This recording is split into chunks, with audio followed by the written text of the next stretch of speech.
Hey everyone, welcome to PunkCast. My name is William Maxwell. I'm a student of Web3 and the owner of Punk 9527. CryptoPunks are 10,000 uniquely generated characters stored permanently on the Ethereum blockchain. No punk is the same. This is a show dedicated to celebrating the punks behind the punk. My hope for this podcast is that we capture the essence of the punk culture, elevate the brand and the individual behind the punk. One last thing. Projects discussed on the show is not financial advice. Crypto and NFTs are a volatile and risky asset class. Please always do your own research. Other than that, let's go. Hi everyone, welcome back to another episode of PunkCast. Today we're back with Punk 2200 with two Attys. He's got a big beard and a dope orange knitted cap. He's an ex-CFO and company treasurer that's gone deep into Web3, and also a punk that brings so much positivity and energy to the space. He's got a hilarious Twitter meme game. I've been super curious about this particular punk. Please welcome CryptoBoomer to the show. Boomer, how are you? I'm all right. Thank you, Max. Well, thank you for having me here. GM to everybody, GM to you too. Yeah, I'm good. GM. Good. So, CryptoBoomer, maybe we can start with your handle. How did you come up with that name, or what's the story behind it? For me, it's kind of funny because I have two daughters, and one of them, my younger one, she used to tease me sometimes just answering things like, okay, boomer, or whatever, boomer. And, I started in crypto. I created a handle for me, and I started, I think, with a different name, but I ended up, changing it to CryptoBoomer just because of her. It's a funny thing. So that's why I use the boomer. I'm not a boomer. I'm a Gen X guy, but but CryptoBoomer then. What's the official definition of a boomer again? Like, were you supposed to be born in a certain era? Exactly. Before Gen X, before my generation, they were the boomers. I think so that generation that was born, whenever earlier than me, that's a boomer. Yeah, I got it. Yeah, when I first got into the crypto space and in the punks Discord at some stages, I was just asking some real noob questions and was probably giving shit to a few people, and that's how they would respond. They would be like, okay, boomer. It was almost like a condescending slap in the face, right? So that was a funny introduction to crypto. Yes, definitely. That's awesome. So why don't you unpack a little bit of your backstory? It'd be really good to sort of understand, myself being from, I guess, a little bit of the finance background as well, more the traditional finance sort of function in the accounting function within a company as well. But it'd be great to sort of understand your story. Where'd you grow up? And how'd you sort of start in your career and everything sort of leading up before crypto? Well, before crypto, I'm older than the average here, so in a way, I come from a different environment. And finance has been my school. So finance, and most specifically, I think you mentioned that in the introduction, most specifically in treasury of large multinational companies. So I started in my home country. Well, in this case, I'm not going to mention. I prefer to remain a country undoxed. Well, personally undoxed as well. But in any case, I started in my home country in a low-level financial analyst type of job, which is not accounting as you is in a treasury area. So more of like active treasury type of job, dealing with currencies, currency hedging, and also investments, and investments meaning not only for money but also analyzing investments for the companies that I was working for. So I started in that a long time ago. That was my first job, and I think I was lucky enough to do something that I enjoyed doing. I really enjoyed doing. So I grew up or in my career. So I developed. I moved between cities and between companies as well, and ended up having also an international career. So I lived outside of my home country for over 10 years with my family. So by then, I was already married, not in the first job, but afterwards. And I lived in different countries. So I lived throughout the world, I would say. I lived in Latin America, in Europe, and in Asia as well. So Europe specifically, Luxembourg, Geneva, and also Amsterdam. And in Asia, in Shanghai as well, and in my home country. I won't say which, but I'm from Latin America originally. When were you in Shanghai? I used to have a small stint in Shanghai for a while as well. It's such a fun city to be in. It is very fun. I mean, I lived there for 3 years between 2012, the middle of 2012, until the middle of 2015. And that was when I moved back to Europe, to Amsterdam. So that was a good time. Man, I was there in 2012, so we might have just missed paths. You might have been hanging out at some of the crazy nightclubs there. Well, I was married, so I wouldn't go to the crazy nightclubs, but I would go to a lot of restaurants. Yes, the international restaurants and so on. So, yeah. Yeah, that was a fun time in Shanghai back then because that was still towards the tail end of I guess the China boom and expansion, right? Like a lot of multinationals were still looking to grow and expand in China, Definitely. but obviously that narrative sort of changed now. Yes, it changed. So I think at that time it was for us as a foreigners, a good time between quotes, right? Companies investing a lot. All the China boom in a way, Of course, it had started many years before I was there, but it continued throughout the time I was there. So the company I worked for was a very, very large multinational. I was the head of treasury, which basically is like being the treasurer for the countries, was like being the CFO of the company, in the country. And it was very interesting. But the fun time also was trying to party during the weekends too, I mean, it's far away from where we live, and the culture is also different. So for you to cope, again, between quotes, with all that, we have to party hard. Huh? So during the weekends, we had, very strong parties with the group that we met and the friends that we met, because they become our families, right? Absolutely. Right, so I'm assuming you probably would have lived in the family compounds on Pudong side, and you would have had to cross the river to get to Puxi side to party up every Exactly. time. Yeah, I used to live at the Emerald there. Did you know it? Not that specifically, but a lot of my ex-colleagues, they had expats. Most of their families were living on that side just because there was more space. But I was living in Xintiandi. Oh, Chinchonji is amazing. Yes, beautiful. So, but yeah, I would drive every day. I mean, I had a driver. I would go every day to Puxi. 1 hour plus driving there and 1 hour plus driving back home. It was fun. Man, it was fun. I mean, yeah, I mean, the expat packages back then, I mean, they were insane, right? So, just reminiscing a little bit, digressing, but it was so nice. I mean, having a driver, I never had that before. And then, and having a helper, and then when my expat assignment was up, they sent me back to Melbourne, and on a Sunday afternoon, I'm like, there in my apartment, small apartment, ironing my shirts, and I'm like, who the fuck irons their shirts? Like, who does this? You got depressed. You wanted to go back. Yeah, but Absolutely. but that's right. The expect packages, for multinational companies, they just diminished with time. I mean, they didn't want to pay us as much. I don't know. It's normal, cutting costs. Yeah, that was a fun time. Ah, beautiful. And so what was your sort of stint after that? So how did you build, your interest in crypto?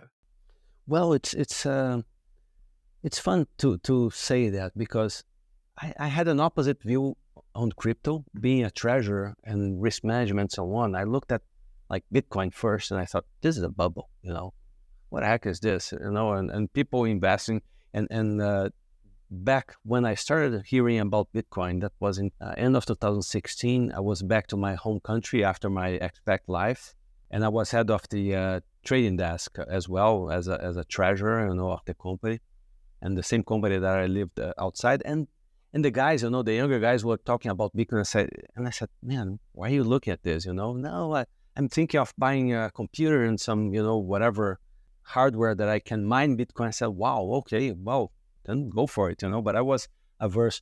But, then it was 2020, the pandemic came, and I had more time because I didn't have to commute to work and so on. And I had been working very, very hard and traveling a lot. And then I was doing home office, and I had more time. And I started looking into it, and I learned a bit more. And a guy told me about, Ledger and, hardware wallets. And I said, oh, this is interesting, because I always thought, that it would be in my phone and so on. So was January 21. I got my first ledger, and I dived into some cryptocurrencies, and I didn't know NFTs back then. And that's when I started collecting between crypto and buying into crypto, and it was a good time because I did some good bets and made some money, took the principal out, and just stayed with the money that I had earned maybe in 4 or 5 months, and that was until from January to April, maybe beginning of May. And by then I had some money, because I invested. I mean, I had money already in a way from work, and I put part of it into crypto, and here I am. It seems like it's a common theme for most people as well. The pandemic felt like the real trigger for a lot of people getting a little bit deeper into crypto. Maybe it's because they had a lot more time in their hands and were sort of interested in it. But like for you, coming from a traditional finance background, was it a hard transition for you? And I guess I think there was, people buy stuff for the money as opposed to the values. But like, did you come in because of the money, or did you become in because of the tech and the values sort of behind it? It's a mix of both, but I think for the money, for the just trading. I mean, my background in treasury has always been, or had always been, active trading or active treasury, hedging, and also having proprietary positions in the companies I work for. So we effectively traded currencies, interest rates. Sometimes we traded even CDS, like country default swap, or this type of stuff. And so trading is my background. And when I saw crypto and trading, I said, "Ooh, okay, this is fun, actually." And I started trading in Binance. So I went for the largest, so and it was great. So for me, it was kind of a natural step because, end of the day, crypto is just another asset class, one that I hadn't explored before. So it was really fun for me. Do you think with your CFO treasurer hat on, do you think would you be ever recommending Bitcoin to go on any company's balance sheet? Definitely, yes. Now that I understand how it works, yes. What is important is to have the proper controls and procedures so that you have, of course, 2FA and so on, and I mean, multi-sign type of approvals and etc. Because in a company, large multinational company, you don't want to have power. I mean, you cannot have power in the hands of one person. I mean, you have to have it spread out between people. Always approvals are, I mean, it's like one person puts the payments, the other verifies, and another one approves. So it's all these steps need to be taken care of if they decide to go for it. So. But I would definitely, I mean, coming from treasury, what I would say is that the speed of the processing of the payments is so much higher with this, and without having to go all through all the approvals and KYCs that we have to have in banks, which are sometimes overwhelming in a way. I mean, it makes so much sense for you to have a self-custodian of your funds and sending it over to different countries and etc. if you're a multinational company. So I would definitely recommend that. That sounds promising. Hopefully, hopefully that happens soon. But I can sort of see definitely a lot of friction to get there. I mean, regulation. I think you mentioned things around security and KYC, and also even multi-sig, right? So I think there's still a fair bit of work to get done, but it's promising to hear that. I mean, fundamentally as an asset, it feels like it belongs on a company's balance sheet. Yes, if I may just complement that, I mean, the end of the day would be something related to, how would I say, understanding. I mean, if you don't understand what you're doing, then you shouldn't do it. So once you understand, then yes. And then so now that's super fascinating to get your insight on that too. Because I mean, sitting on the outside looking in, I think we just say that institutions are coming, but we just don't know exactly what they're sort of thinking. So it's kind of nice to hear you being from an ex multinational CFO to say those things once you sort of understand it, right? So hopefully, a lot more people sort of catch on. So that sort of led you down so the pandemic led you down the crypto path. hmm How did you get then into NFTs? Like, what was your first NFT? Do you remember?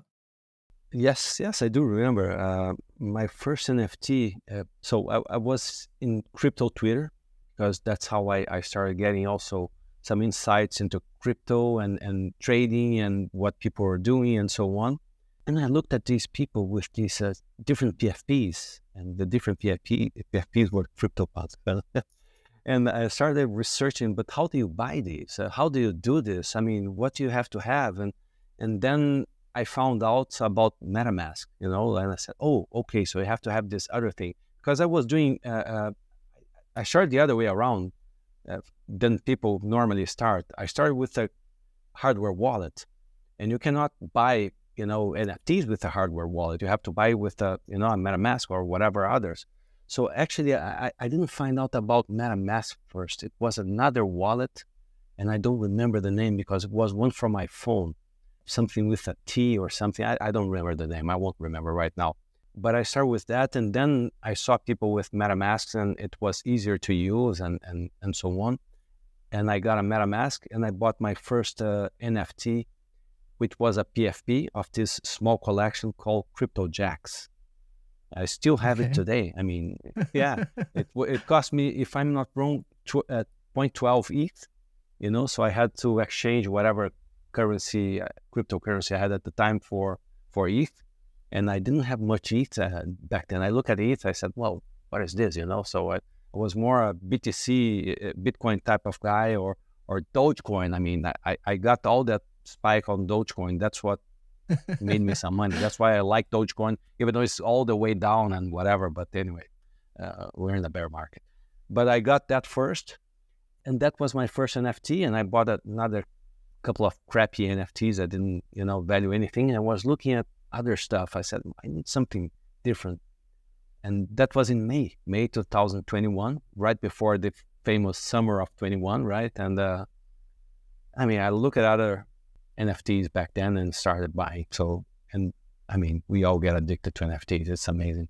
Your entry into crypto Twitter, at that time, were you mostly following, Bitcoin accounts, Bitcoin Maxi accounts, as opposed to ETH and NFT accounts?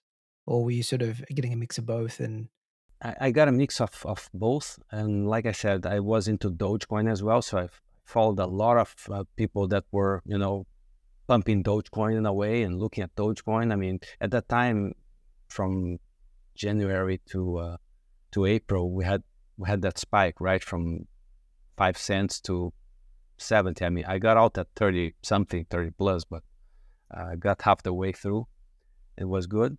But I was following mostly crypto accounts, crypto trading accounts, not NFTs accounts. But like I said, I saw people with PFPs.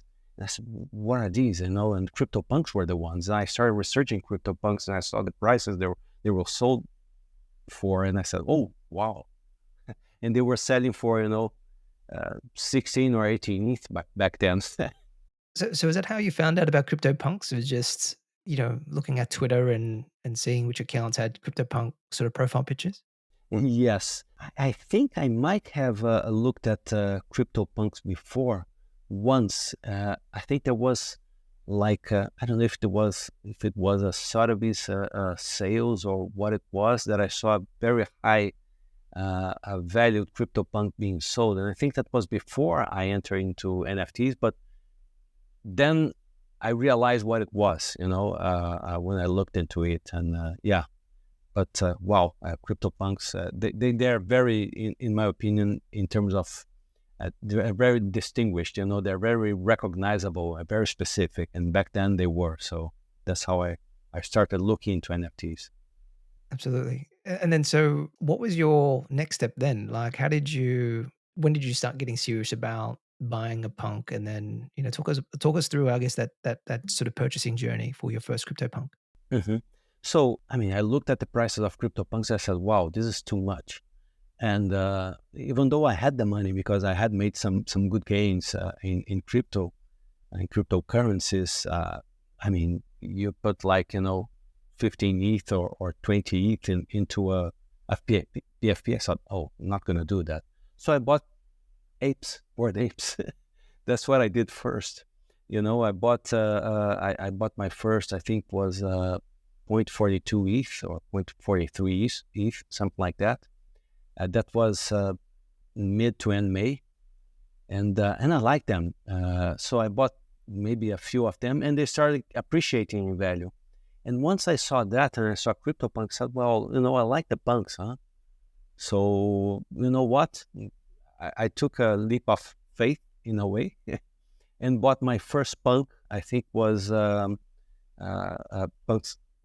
And I took a note here, 6380 in June 21. So that was probably a month after I bought my first Bored Ape, and maybe a month and a half after I bought my first NFT, the Crypto Jack that I mentioned. But I bought in my hot wallet, the MetaMask. And I didn't know I could store, NFTs in my cold wallet. And then I said, wow, this is too much money to be in my hot wallet, because I was afraid. I mean, coming from Treasury, coming from a multinational environment, I was always concerned about risk management. I said, this is too much risk. And then I researched and I found out that I could send my NFTs to my cold wallet.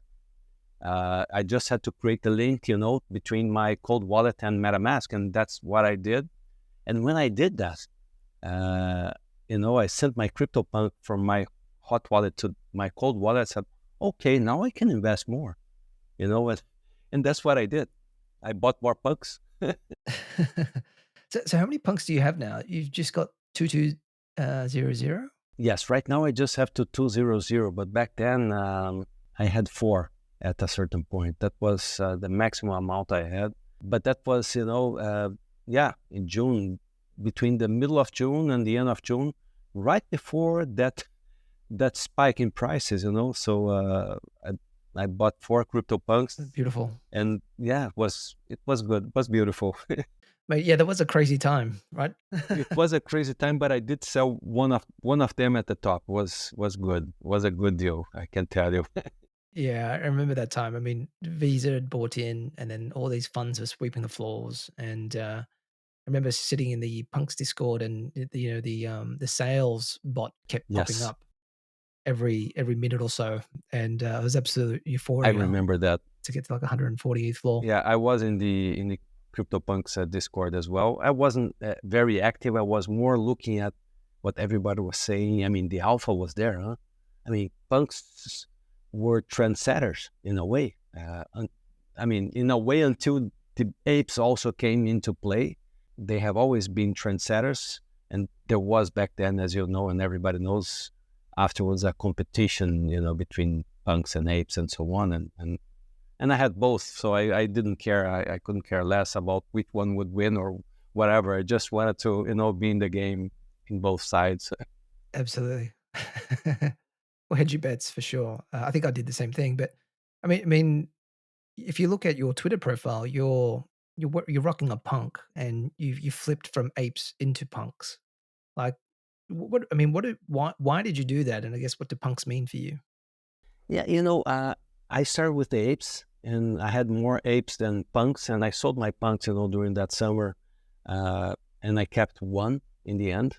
I bought another afterwards, that's 1 or 2. I bought my today's punk, which is the one I'm rocking as my PFP. But it's interesting because I think that the click for me, and I like a lot of people that have apes and are, in a way, ape maxes as well. I've met some very nice people, very nice apes, let's put it this way. But, I went to the NFT New York City in 2022, and I participated in the Punks Brunch. I went to the Ape Fest as well, and a couple other events, and I met quite a few people, in real life. And I much more identified myself with the punks than with the apes, in a way. And like I said, I like and I respect and I have met a lot of apes in real life. But the Punks Brunch, Punks Not That Brunch, that's the name of it, that was organized. And I sat down there and I met people and I talked to people, and and these were much more alike me, or like me, in several different ways, that I identified myself back then more as a punk. I said, well, this is more my tribe than the other. I thought to myself, and that's how it ended up happening. I mean, naturally. I was at that punks brunch as well, and I got to say, I felt exactly the same way. It felt a bit more like home, welcoming, a bit more chill. Yeah, I think maybe because we're a little bit more mature or boomers in that sense. Yeah, Um, yeah. it was a nice sort of vibe. But I mean, like I mean, could you describe that a little bit for you in terms of what that vibe was, and when you sort of say that it was more, your type of environment that you felt a bit more comfortable in? I think you nailed it in a way that you described of the being more mature. The type of discussions that I had with people. We just sat down, and one guy, I don't remember exactly whom, he said, "Well, no, I'm now in a kind of job. I'm headhunting for companies that are hiring, and actually hiring people in finance for Web3 companies or something like that." And I don't remember exactly who that was. I mean, I met too many people for me to remember, and I'm terrible with names. So, um, so this type of discussion and people, I met in person Gilbraith also that works with the lores and telling stories and creating, and so on. So and other people, I met Blue, Bill Wells, nice guy also, very nice guy. We jam every day, and have fun. And we met again in this second Punk's brunch in New York now in 2023, and other people. So, this year was great too. Huh? I went there again. It was amazing. I was by chance in New York with my wife in this case, and I just confirmed what I had felt back in 2022 in this 2023 meetup as well. Oh, nice. Yeah, yeah, I got a little bit of FOMO missing out on this year's one, but it looked like such a great event. I think Isaac, or perhaps Rabbits and Sujito and Punk Dao put on, a really, really great event. I mean, if you think about in 2022, I mean, I was almost starstruck in some ways, right? Because like you hang out on Twitter for a year, 2 years, and then Mhm. you go to a punks brunch and you start rubbing shoulders and meeting people that you see on Twitter all the time that are really influential and moving the space forward, right? And all of that is in the punks community, which is kind of nice. Yes, it is. It is very nice. I mean, meeting people that you meet in Twitter and chat and discuss and have fun in a certain way. Then you meet them in real life. It's such a different vibe. It's a nice vibe, and like I said, this is a great opportunity. We have to be thankful to these punks who organize all this Sergito and perhaps rabbits and so on. And I mean, yeah, they keep the group together in a way, right? That's right, absolutely, that's right. That event, that's when Noah announced that he was taking over as brand lead for Punks, and the Yuga guys were also there as well. So that was Yes, that was huge. That was huge for us.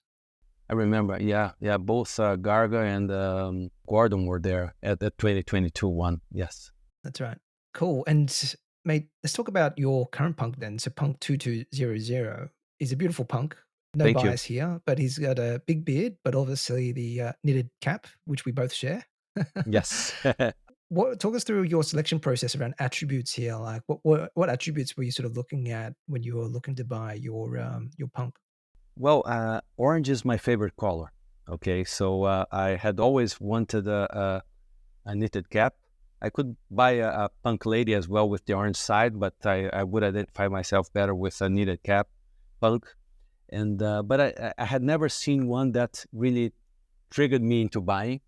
And I remember this was back, I think it was last year in I think June or April. No, it was in April of last year. And I saw this punk, close to the floor, the big beard, knitted cap. And I said, oh no, this one I'm going to buy. Then I have to buy. Uh, and I think it's actually the highest price I have ever paid for an NFT myself. I have sold NFTs for higher than that, but I had never spent this amount of ETH in one punk. And I bought this one. I saw it and I said, I have to have it.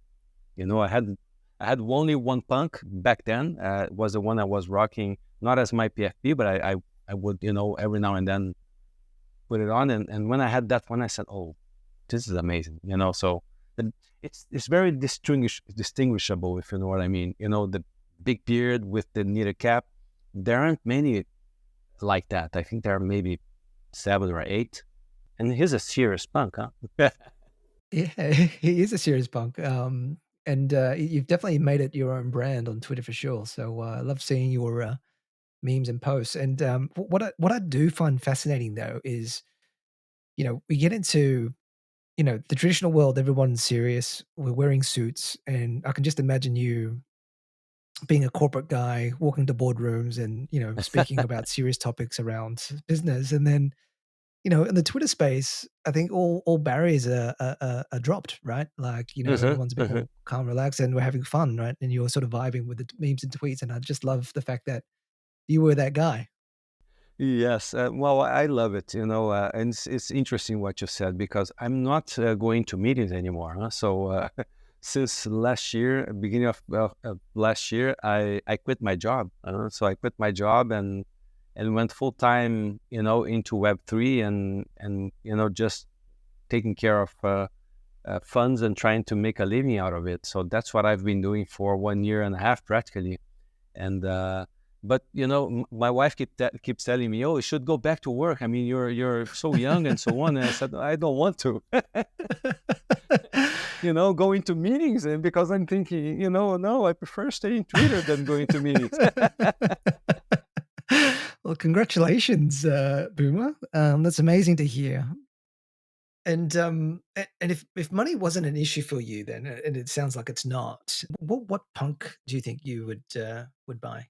Yeah, I heard you asking this to other people, and it's not no, just going back to your comment. Well, money is an issue, huh, to everybody. To me too. Even though I have some money, I have a lot of expenses as well. I have 2 daughters. One just graduated from college in the U.S. and the other one just finished her first year in college in the U.S. So I have a lot of expenses. But if money wasn't an issue, and I researched, I looked, and I always loved the zombie punks, huh? And I prefer zombie punks than apes and then aliens myself. So I like them. And I mean, a zombie punk with a hoodie, that's what you have in CryptoPunk. And I looked here, I'm looking at it right now at 9368. So if money wasn't an issue and the owner would sell, I would buy this one. 9368 is a gem. Yeah. Nice. Yeah, the hoodie zombies hit differently too. But I'm a little bit disappointed you didn't say an orange knit zombie, but Oh, that's sorry, okay. mate. Big beard zombie, yeah, also. But this one is very special looking at it. So, yeah. Yeah, nice. And so in this sort of bear market at the moment, like how are you playing it? Are you net buying, net selling? What sort of collections are you looking at? Well, in this market, and we've been in it for a few months already, I would say I'm kind of almost probably like most in a survival mode, I would say, So I've accumulated some money in crypto. I have some money outside. So what I'm doing, I'm basically trying to take care of the funds I have. I'm not buying much. I'm keeping what I have. So what I'm trying to do is trade here and there, trade into currencies, and I was in the meme coins thing as well, and so on.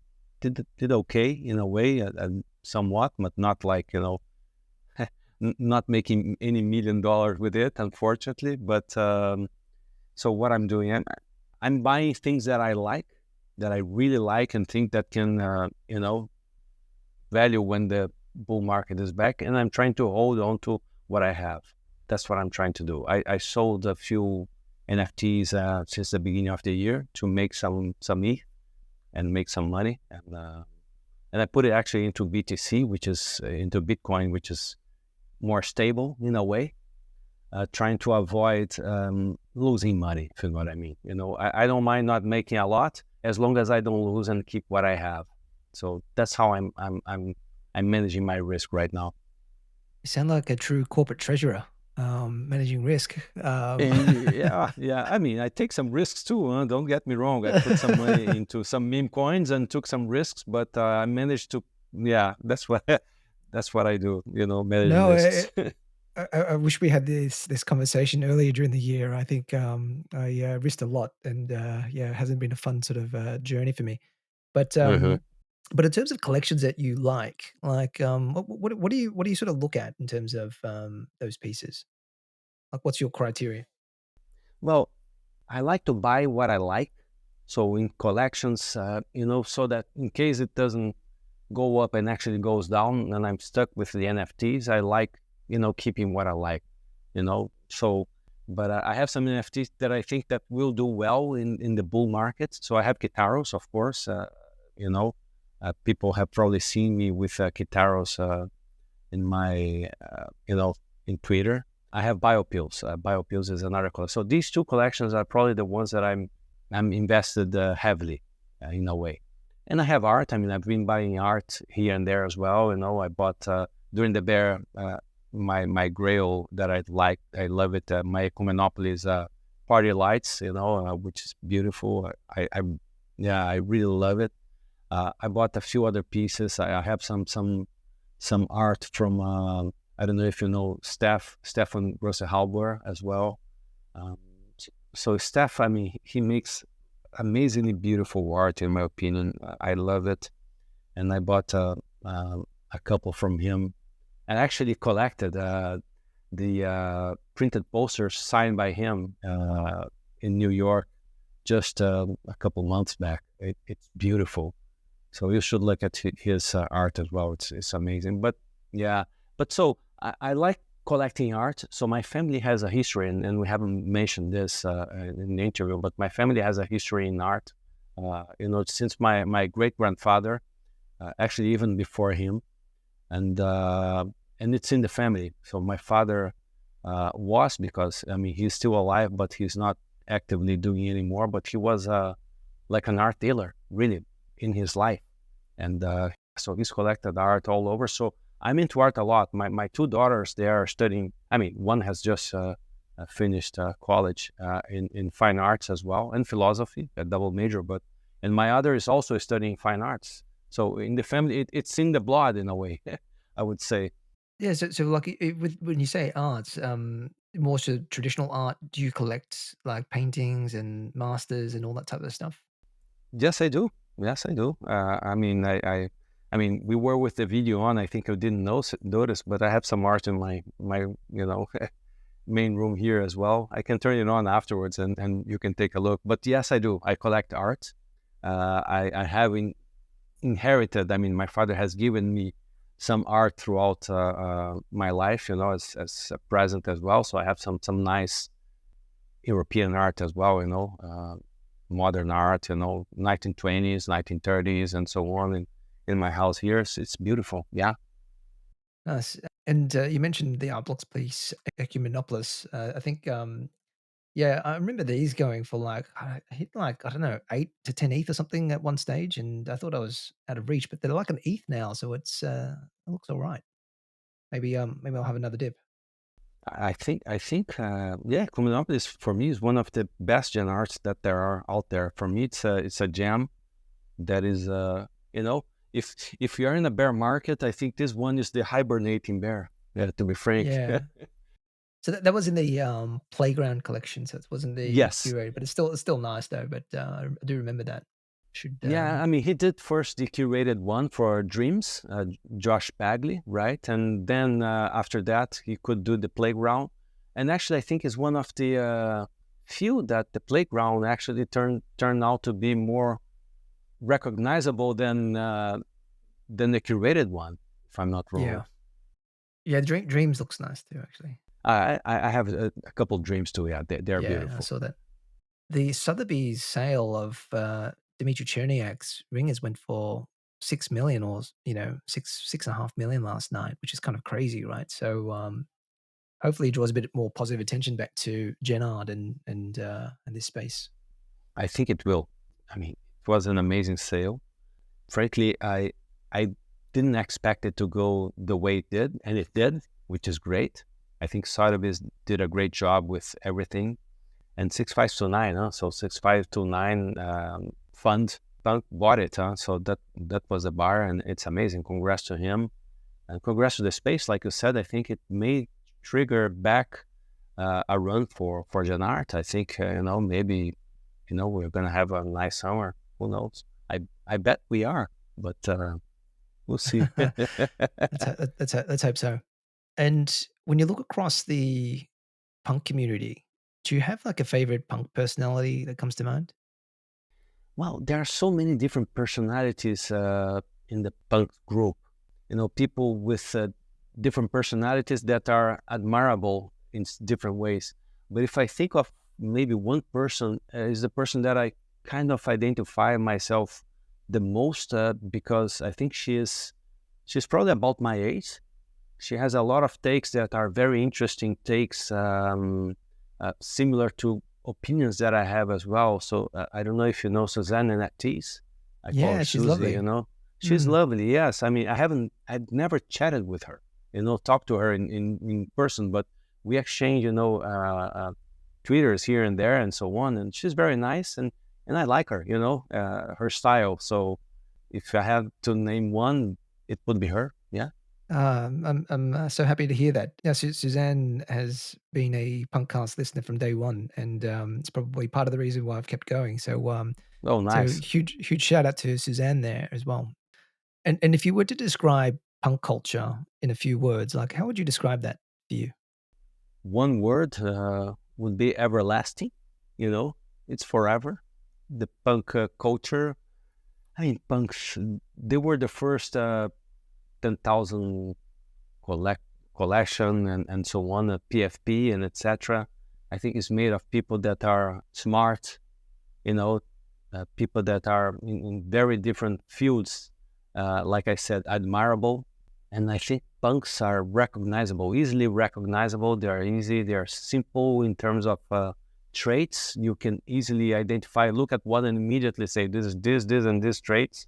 So the punk culture is one of the punks. I'm kind of an older guy, if you know what I mean, and I identify myself a lot with it because when I was a kid, I had computers and so on. So I really like the vibes that we have. Like I said, when I went to the punks brunch, I said, this is kind of my tribe. Even though we are all different and we come from different countries and different backgrounds and different cultures. At the same time, we meet each other in this. So it's a kind of a common denominator for everybody. It's beautiful, really. It is. I'm really glad you sort of said that as well, and the way you sort of put it nicely is everlasting. But it's hard to describe in some ways. But like if you describe what punks are, I mean, they're pixel art, and if you think about, we spoke about being mature. A lot of the punks are sort of, I'm assuming, around our age, grew up in an era of retro video games. It's got like a bit of a nostalgic, familiar feeling with it, and so we all feel like we're from the same generation and era, and we're all vibing, and we're, I think, in some ways optimistic about where this place all goes. And it's the counterculture vibe, and there's just so many elements around punk culture, which makes it super fascinating. And people like meeting people like you just add like another layer and depth to, I guess, our community and what punks are, right? So I think it's great to have you in. Thank you, definitely, and I'm glad to be in. I mean, it's amazing, really. It's really different, and I'm glad to be early. I think we are all early still, and yeah, this is going to places that we can't even imagine right now, in my opinion. Web3 and CryptoPunks and this space. Everybody that is in it right now in Twitter, sharing information like we are every day. I mean, my opinion. I mean, it's most of the people are gonna make it. Yeah. Absolutely. And yeah, I think that's a good point as well. I think even though we are in a bear market, I think, connecting with punks in the Discord and Telegram, the vibe hasn't changed. I think everyone's still here. Everyone's still GMing every day, shit posting, Yes. building, nothing's changed for punks. And, I think that going back to your point about being everlasting, I think is really spot on. Thank you. Yeah. What about slightly controversial topic? How do you feel about V1 punks? V1 punks. I would compare them to a prototype in a way. So it's not. So V1 punks are not like the other derivatives, as we say, right, from punks. They are a prototype. They were made first, and something went wrong, and then the CryptoPunks, are the final collection that went out. So I think P1 punks, they have their value as a prototype would have a value. Sometimes some prototypes are even more valued, right? I don't think this is the case here for whatever, different reasons, but I respect them. They are in the space, and that's about it. So they are different than the other collections that try to copy us, in a way. No, I probably agree with those sentiments. And coming from the Bored Ape community as well, and transitioning over to CryptoPunks, I mean, it'd be interesting to understand your sort of take on the Yuga acquisition when that was announced. Like, how did you feel about that? Well, I didn't feel much about that in a way. I just thought, well, Yuga, with the money that they are making and they have made with everything that they are doing, it's interesting. It surprised me that Larva Labs sold it. But, I mean, maybe for Larva Labs, it was a way out because people that were following the discussions that we were having, or that people were, not me because I wasn't having the discussion or diving into that discussion, but there was a lot of friction and discussion in the Punks Discord about, like image rights and IP rights. And, and at that time, apes had flipped, punks, and some people were angry with that. Like, Larva Lab is not doing what they should or whatever. And so this was a kind of, in my view, okay, maybe I'm wrong. This question should be asked to, Larva Labs, but was a kind of a way out of that confusion, because people were complaining all the time about, whatever Larva Labs was doing or wasn't doing. So they did. And for me, I think it was great in the end, in a way that Yuga gave, through that extensive document that they prepared, but they gave the IP rights to us, or the owners of CryptoPunks.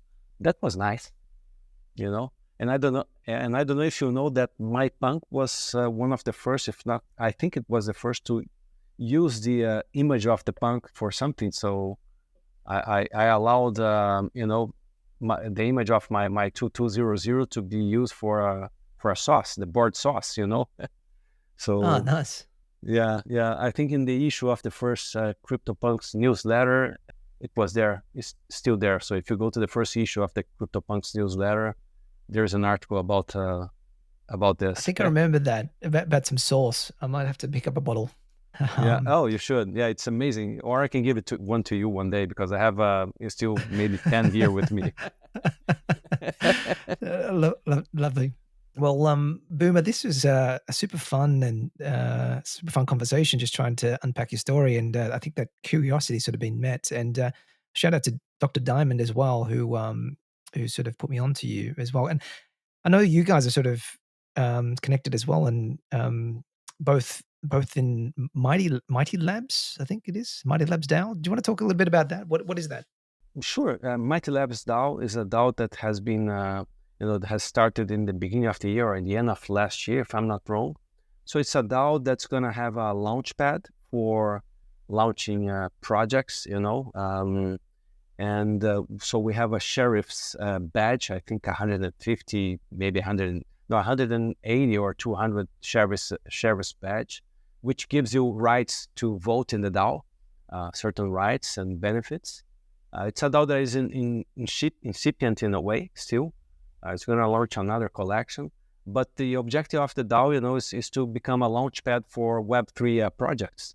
So I met Dr. Diamond there. He was very close to the founders of the DAO, to the point that he became also a mayor, or he was a chief counselor. I mean, he's having apparently some family issues right now. I'm not going to go into details. So he's temporarily resigned or off his active position in the DAO to dedicate to his family. So Charles, if you're listening to this, I hope everything goes well, with your family one way or another. And but anyway, so yes, so we met there, and in the DAO, and so it's promising. It's still, like I said, under construction. like I said, is going to launch another NFT collection. It's called the Pioneers, and so people will be able to join the DAO if they want. So basically, that's the stage we are, and yeah. Cool. No, I'll take a look at it. I'm always interested in what punks are sort of doing in this space, right? So it's kind of cool that these things are happening. And DAOs are super experiential, so I think I'm always a little bit curious about how DAOs are sort of operating in different spaces. So I joined the DAO for to gain experience as well, and to be able to be with mind alike people like Dr. Diamond and others that are part of the DAO, to discuss and maybe to fill the gap of what I miss in corporate in a different way. So who knows? absolutely. Well, one final question before we close off, CryptoBoomer. Yes. If you could pass on a message to the next owner of Punk 2200, what would you like to say to them? Don't shave the beard. Don't shave. Keep the beard. No, I'm just kidding. But I don't know. I mean, just to take good care of this guy. He's amazing. He's unique, in my opinion. It's not a hoodie punk. It's not a 3D punk or whatever. But it's an amazing punk. So take good care. Have fun with him, because it's a pretty nice punk. Boomer, this was super fun. Thank you so much for your time joining us. I had a really good time chatting about Shanghai and the good old days. But any final closing comments from you, and what's the best way for people to find you? Best way to find me is always in Twitter. I'm in Twitter every day, so that's where I try to share information with people and so on. So just tag me in Twitter or DM me if I follow you as well, because my messages are normally closed for people I don't follow. To everybody, just keep the vibes. We're in a bear market, but soon we'll be in a bull and everybody will be happy again. Try to save some money if you survive the bear and get to the bull. Save some money and so that you can survive the next bear. And thank you for having me here. It was really fun for me too, Max, and appreciate the time and the effort you put with PunkCast. Is an amazing podcast, and I appreciate what you're doing for the community. Thank you. Thanks, Boomer. Guys, that wraps up another episode of PunkCast. We'll be back next week with another punk. Bye for now.